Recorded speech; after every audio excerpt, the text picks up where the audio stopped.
of the public institutions. As a result, the revenue collection capacity has improved. Revenue collection is projected at Uganda shillings 31.9 trillion. This financial year, ending June 2025, equivalent to 14.3% of total economic output of GDP. This is still less than the desired level to finance our development plans. The government plans to collect shillings 37.2 trillion in domestic revenue next financial year, 2025-2026. In order to boost revenue collection, the government will implement the following steps. Number one, enhancing efforts to fight corruption at the URA through regular audits, whistleblowers, and leveraging digital platforms to minimize human interaction. Two, minimizing tax evasion using the electronic fiscal receipt and invoicing solutions, EFRIS, digital tax system, DTS, and intrusive scanners to improve real-time monitoring of taxable transactions, ensure accurate declaration of revenues, and curb under-invoicing. Three, combating smuggling at border points through extended surveillance using advanced technologies like drones and tracking systems with increased patrols in high-risk areas. Four, adopting specific tax duties to address under-declaration of values, particularly in manufacturing and imports of high-value goods. Five, supporting local governments, including municipalities, to increase revenue collection.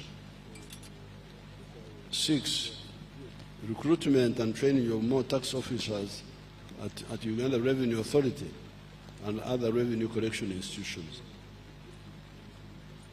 Our economy is now more diversified and more sophisticated. In 1986, the economy depended only on the 3 C's, which are coffee, cotton, and copper, and the 3 T's, which are tobacco, tea, and tourism. According to a study conducted by the Harvard Economic Lab, in the last 10 years, Uganda added 20 new products to its export basket and has an opportunity of harnessing production of 50 new complex products. Some of these new products include ICT equipment, serums and vaccines, medicines, new pneumatic tires, batteries, gas turbines, electronic integrated circuits, transmission apparatus for radio, telephone, television sets, measuring instruments for physical and chemical analysis, and among others. These new products have contributed to the continued diversification of our exports. Manufacturing is the answer to the challenge of unemployment. Uganda has got raw materials and human resource that can support factories specializing in the manufacture of automobiles, electronics, steel, textiles, furniture, food products, pharmaceuticals, aluminum products, etc. Some of the new products which are manufactured here and contributing to our export earnings include an electronics manufacturing plant in Namamvi Industrial Park, producing 120,000 hair dryers and 60,000 refrigeration parts per year. Number two, pharmaceutical companies producing 4 million single HIV pills and 2 million other medicines per year. Number 3, dairy farms, which produce 5.3 billion liters of milk, and processing plants such as Royal Milk Enterprises, Jezzard Farm, Brookside Dairy, Amos Dairies, Lakeside Dairies, GBK Dairy, Pearl Dairy, etc., which process about 800 million liters of milk and 365 million tons of cheese per year. Number 4, cut flowers worth US dollars 120 million being exported to Europe and other countries per year. Number 5, 2,000 tons of avocado and 4,000 tons of bananas being exported to countries like South Sudan, Kuwait, Thailand, and South Korea per year. Electronics, pharmaceuticals, and solar energy products worth US dollars million being exported to the regional international markets per year. Therefore, with the roads and electricity we have now, the emphasis on skills development and the entrepreneurial spirits of Ugandans, the country can increase the share of manufacturing goods in total economic output to the levels of South Korea, Thailand, or Malaysia. In Uganda's case, this is currently valued at US dollars 8 billion. It was only US dollars 237 million in 1986. The return on investment in Uganda is high.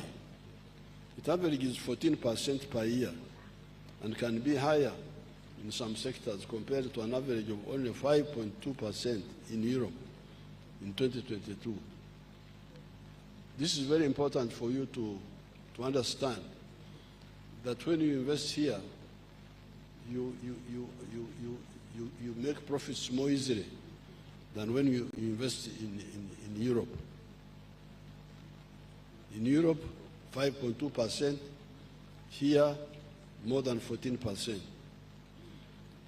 If you invest in Uganda, you get back your initial investment capital in about 5 to 7 years, and the rest is profit, which our laws allow you to repatriate without restrictions.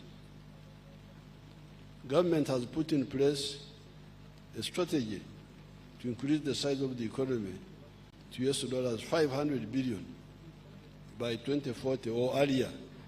My people talk of 2040, but me, I want it earlier. This strategy identifies 4 anchor sectors.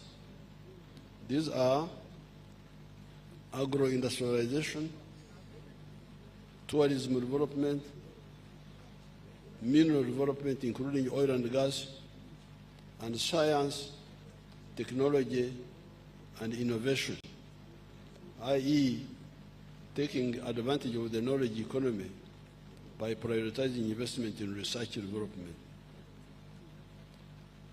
Agriculture production and agro-industrialization.